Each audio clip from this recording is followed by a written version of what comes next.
अयूब साहब सदर शोबा Urdu doctor Shyama Prasad Mukherjee university Ranchi से मुअद्दबाना इल्तिमास करता हूँ कि अपने खुतबा सदारत से हम सबको सरफराज फरमा कर शुक्रिया का मौका इनायत फरमाएँ। उनके तशरीफ़ लाने से पहले मैं उनके हक़ में कुछ तारुफ़ी कलिमात पेश करता हूँ। डॉक्टर प्रोफेसर मोहम्मद अयूब साहब, इनकी शख्सियत किसी तारुफ़ की मोहताज नहीं है। आप सदर शोबा होने के साथ साथ यूनिवर्सिटी के बहुत से अहम ओहदों पर फायज़ हैं। वो बैक वक्त आर्ट्स फैकल्टी के डीन भी हैं और रिसर्च काउंसिल के सदर भी हैं। BJMC और फिल्म मेकिंग के डायरेक्टर भी हैं और रिसर्च फेलोशिप के केयरटेकर भी हैं। आप यूनिवर्सिटी के मुख्तलिफ़ ओहदों पर फायज़ भी रहे हैं और आपने CCDC और यूनिवर्सिटी रजिस्ट्रार का ओहदा भी संभाला है। मैं जनाब डॉक्टर अयूब साहब से गुजारिश करता हूँ इस शेर के साथ कि वो तशरीफ़ लाएँ।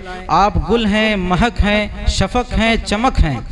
आप गुल हैं, महक हैं, शफ़क़ हैं, चमक हैं। इन अल्फाज में है तस्वीर आपकी मौसूफ डाइस पर।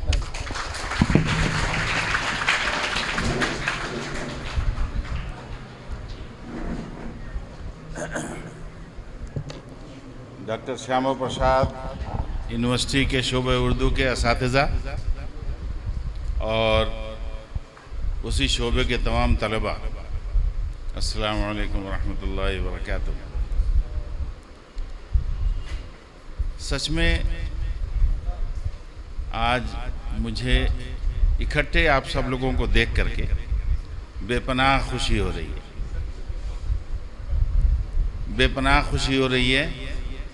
और जैसा कि डॉक्टर गालिब नश्तर ने ये कहा कि ये 2014 में आए थे, जब उस वक्त 4-5 हमारे शोबे में 350 के आसपास है अल्हम्दुलिल्लाह।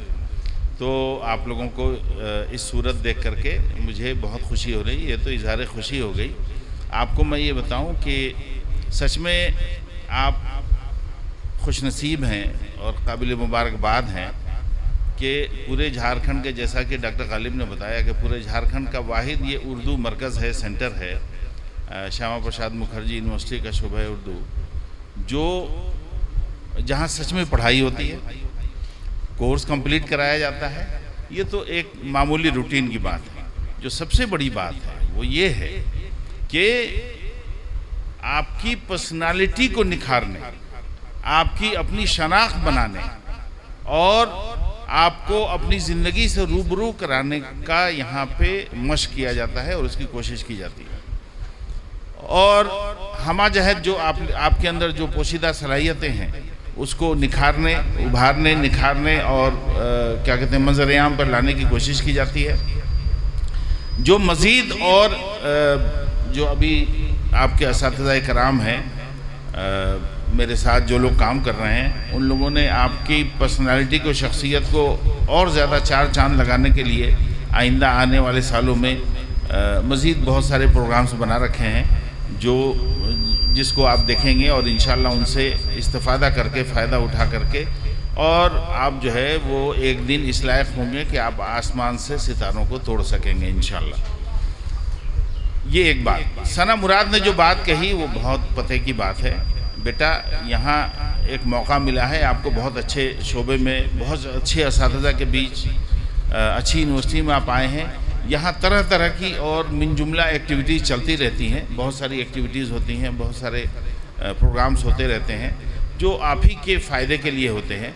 लेकिन सच में ये मायूसी की बात है कि हमारे यहाँ से तलबा उसमें पार्टिसिपेट नहीं करते हैं। इत्तेफाक से ये आपके जो सदर या उस्ताद हैं वही school of journalism and mass communication के भी डायरेक्टर हैं, जो गो ना गो कई तरह के प्रोग्राम्स करते रहते हैं। उनसे आपको इस्तिफ़ादा करना चाहिए। जिन बच्चियों ने आज गज़लें गाई हैं या नज़में पढ़ी हैं, हम पढ़ी हैं, मुझे बहुत पसंद आई। उनकी आवाज़ अल्लाह ने बेपनाह फितरी तौर पे उनको बहुत खूबसूरत आवाज़ दी है। और उसी वक्त मेरे जहन में बात आई और डॉक्टर गालिब नश्तर के आते ही मैंने शेयर किया कि school of journalism mass communication के पास जो स्टूडियो है और उसके पास जो आर्टिस्ट लोग हैं, जो फनकार लोग हैं, उनके साथ मिला करके इन बच्चियों को का अपना एल्बम बनवाया जाए, इनको और मशक कराई जाए, तो जिन लोगों के अंदर भी जिस तरह की सलाहियतें हैं उसको उभारने और उजागर करने की इंशाअल्लाह लगातार कोशिशें जारी रहेंगी। और सबसे जो बड़ी बात है वो ये है कि अगर हम लोग कुछ भी कर पाते हैं, अगर आपका उसमें ताउन नहीं होगा तो हम नहीं कर सकते। तो हमारे तमाम तलबा, मुझे फ़ख्र है, ये इफ्तिखार है, मैं ये कहता हूँ, और यूनिवर्सिटी के दूसरे जो शोबाजात हैं, जैसा कि आपने सुना या आप जानते हैं, हर बच्चा वैसे भी जानता, बताने की ज़रूरत नहीं है कि मुझे यहाँ यूनिवर्सिटी की बहुत सारी जिम्मेदारियाँ या शहरी सतह पे भी बहुत सारी जिम्मेदारियाँ दी गई हैं जिसको मैं निभाने की और उससे क्या कहते हैं दो चार होने की कोशिश करता रहता हूँ और उसमें बेहतर करने की कोशिश करता हूँ। वहाँ जाकर के ये मैं आप लोगों पर फ़ख्र करता हूँ। और दूसरे लोग, बात तो ये है कि आप मेरे बच्चे हैं, मैं फ़ख्र करूँ तो कोई बड़ी बात नहीं है।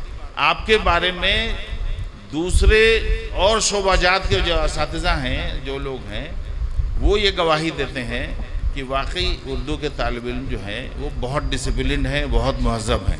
तो ये सुन करके मुझे बहुत अच्छा लगता है। और अपनी इस शनाख्त को चार चांद लगाना है, मिटाना नहीं है, मज़ीद इसको आगे बढ़ाना है। ठीक है, इंशाअल्लाह। दूसरी बात यह है कि वक्त की कदर करना सीखिए। एक बहुत ही वो है कि हर चीज़ एक तो क्लासरूम में नहीं सिखाई जा सकती और हर चीज़ उस्ताद बता के नहीं देना, ठीक है ना। तो मनफी अंदाज में एक लतीफ़ा है, वो सुन लीजिए। वो ये है कि एक 14 साल के बच्चे ने खाली टाइम में अपने 6 साल के एक दोस्त के साथ किसी बगीचे वगैरह में खेल रहा था, तो वहाँ उसको कोई बीड़ी का टुकड़ा एक मिल गया। उसने कहा कि अबे चल बीड़ी पीते हैं। तो बोला कि अच्छा रुको, मैं मम्मी से पूछ के आता हूँ। तो उसने एक हाथ मारा, बोला कि अबे सब काम मम्मी से पूछ के किया जाता है क्या। तो हर काम उस्ताद से, आप वक्त की कदर करना सीखिए, है ना। हर चीज़ उस्ताद नहीं बताएगा, पढ़ाएगा, उस्ताद सिर्फ चाबी दे देगा, आपको रास्ते बता देगा, फिर वो ख़जाने खुद आपको खोलने हैं और उसके बाद आगे बढ़ना है, उसको अपनी ज़िंदगी में उतारना है। जो अहम बात है, जो शनाख्त है श्यामा प्रसाद मुखर्जी यूनिवर्सिटी की, बकिया जितने जामियात और मराकिज़ हैं उर्दू के या और इल्म तालीम व ताल्लुम के, उनसे जो अलग बात है वो श्यामा प्रसाद मुखर्जी यूनिवर्सिटी की, जिस पर मुझे भी फ़ख्र है या जिसकी वजह से आप पर दूसरे लोग फ़ख्र करते हैं और उसकी गवाही देते हैं, वो है आपका अखलाक और किरदार। आप कितने भी बड़े आलिम व काबिल फाजिल बन जाएं, अगर उस इल्म का नूर रौनक आपके अपने किरदार से नहीं टपके, अपने किरदार से अगर उसका इजहार नहीं हो, तो इस इल्म का कोई मतलब नहीं। और आप ये देखेंगे कि एक अखलाकमंद आदमी वो कम पढ़ा लिखा भी होता है तो उसके अपने समाज में, अपने गांव में कितनी कदर और इज़्ज़त होती है। और एक गैर अखलाकमंद आदमी, चाहे वो कितना भी पढ़ा लिखा हो, उससे हर आदमी बिदकता है और उससे दूर भागने की कोशिश करता है। तो ये एक कि आप अखलाकमंद हैं और इंशाअल्लाह बने रहेंगे, इसको अपनी ज़िंदगी में हमेशा कायम रखना है। दूसरी बात यह है कि आपको हमेशा इल्म के साथ साथ जो भी आपको, हमारे यहाँ जो पढ़ाई की तरतीब है, जो मैंने इन लोगों को पढ़ाया है वही आप लोगों को ये पढ़ाते हैं। वो क्या है कि आप जो कुछ भी पढ़ते हैं उसको ज़िंदगी से जोड़ के देखते हैं। जो शख्स भी इल्म को ज़िंदगी से जोड़ के देख पाया, उसका इल्म उससे कभी कोई छीन नहीं सकता है। और वो अगर किसी चोट में या मर्ज़ की वजह से बेहोश भी हो जाए तो वो उसका वो सब कॉन्शियस जो है वो उसका इल्म का इजहार करता रहेगा। तो हम लोग जो कोशिश करते हैं वो रटने वाले इल्म या खारिजी इल्म या मारूज़ी इल्म पे नहीं है, बल्कि वो इल्म देने की कोशिश करते हैं जो आपका किरदार का हिस्सा बन जाए, आपकी ज़िंदगी में उतर जाए। और यही खूबी है हमारे इन असातिज़ा की, आपके इन असातिज़ा की। तो आप न सिर्फ ये कि इनकी इत्तबा करें, इनसे फ़ायदा उठाएं, बल्कि खुशी में इनकी शान में एक ज़ोरदार तालियां बजा दें, ये जो आपके लिए वो करते हैं।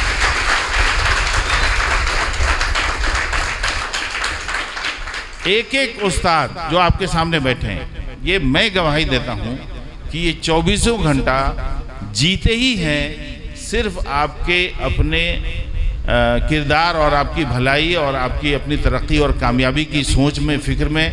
और देर रात तक भी मेरे पास इनके मैसेजेस और फ़ोन आते रहते हैं कि सर बच्चों के लिए कुछ ये कर दिया जाए, कुछ ये कर दिया जाए, कैसे उनका प्रोग्राम कराया जाए, या उनकी तालीम कैसे होगी, उनका कोर्स नहीं कंप्लीट हुआ है, एग्ज़ाम आ गया है, एग्ज़ाम नहीं छूटे, किसी का किसी मजबूरी की वजह से छूट जाए तो उसको कैसे इंडक्ट किया जाए। तो इस फिक्र में ये दिन रात जीते रहते हैं। इसलिए जो उस्ताद और तालिब इल्म के बीच जो रिश्ता शायद हमारी यूनिवर्सिटी में है, वो हिंदुस्तान की दूसरी और यूनिवर्सिटियों में और दूसरे और कॉलेजेस में मुझे देखने का मौका नहीं मिला है। और इसमें अल्लाह ताला खैर बरकत दे। आप भी दुआ करें और हम भी दुआ करते हैं।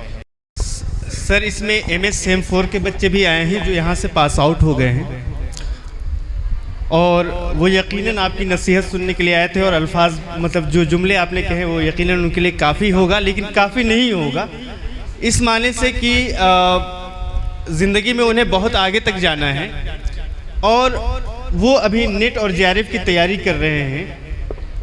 इसमें सर BS सेम 6 के वो बच्चे भी हैं जो पास आउट हुए हैं, और वो यकीनन MA में दाखिला लेंगे। इसमें सर BS सेम 2 के भी बच्चे हैं जो जिन्होंने इस प्रोग्राम को कामयाब करने में बहुत मेहनत की है। सबसे ज़्यादा शुक्रिया के हकदार BS सेम 4 वाले हैं, और वो तमाम तलबा हैं जिन्होंने रात दिन मेहनत करके इस प्रोग्राम को कामयाब करने की कोशिश की है। सर, इसमें सेम 1 के वो तलबा भी हैं जिन्होंने नया दाखिला लिया है। इसमें प्रतीक कुमार भी हैं, और तमाम तलबा आए हुए हैं वो जो आज से जिनकी क्लासेस शुरू हो रही है। सर, उनके लिए चंद अल्फाज।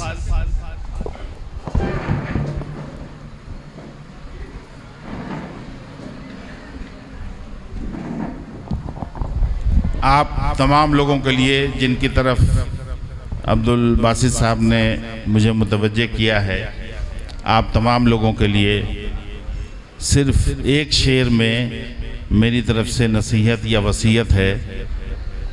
नशेमन पर नशेमन इस कदर तामीर करता जा कि बिजली गिरते गिरते आप खुद बेजार हो जाए।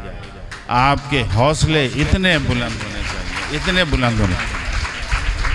आपको एक वाक़या मैं सुनाता हूँ जो सच है। वो ये है कि एक शेर जंगल का राजा क्यों होता है? क्योंकि वो जिस्मानी एतबार से वो ताकतवर नहीं होता, वो हयात के एतबार से भी बहुत बड़ा नहीं होता। वो होता है अपने मजबूत क़ुव्वत इरादी और हौसले की वजह से।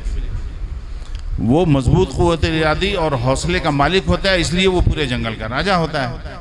उसकी मजबूत क़ुव्वत इरादी का एक वाक़या मैं बताता हूँ आपको कि शेर की एक फितरत है। वो ये है कि अगर शेर को कभी कोई एक नदी पार करना है और उसने एक टारगेट फिक्स किया कि मुझे नदी के पार वहाँ पे उतरना है, वो नदी पार वहाँ जाने के बाद भी अगर वो अपने टारगेट तक नहीं पहुँच सका तो वो फिर वो पूरी धार को वापस आके और दोबारा आता है मेहनत करके, फिर से टारगेट सेट करता है कि कहाँ कमी रह गई, फिर वहीं पे जाके उतरने की कोशिश करता है। वो अगर उसको 10 बार भी लौट के आना पड़े तो जो उसने मंजिल तय की है वहीं उतरेगा। वही हौसला, वही मजबूत क़ुव्वत इरादी जिसके अंदर भी पैदा हो गई कि मैंने जो मंजिल तय की है, चाहे उसके लिए जितनी बार भी लौटना पड़े, रुकना पड़े या जो कुछ करना पड़े, हमें वो मंजिल हासिल करके रहना है। तो इंशाल्लाह वो मंजिल जो है वो एक दिन आपके कदमों के नीचे होगी। रास्ते सिमट जाते हैं अगर आपके मजबूत क़ुव्वत इरादी हुए। और दुनिया का कोई भी ऐसा काम नहीं है, दुनिया का कोई भी एक ऐसा काम नहीं है जिसको करने का आप इरादा करें और उसकी राह में रुकावटें ना आए, दुश्वारी ना आए। आती ही है, ये फितरी है।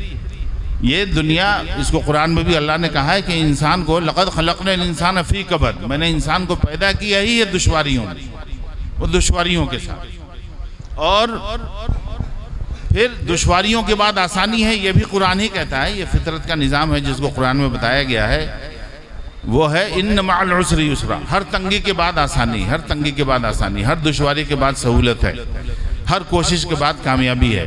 और कुरान ही ये कहता है इन्नल्लाह ला युज़िउ अजरल मुहसिनीन, बेशक अल्लाह ताला जो है वो मेहनत करने वालों की मेहनत को ज़ाय नहीं करता है।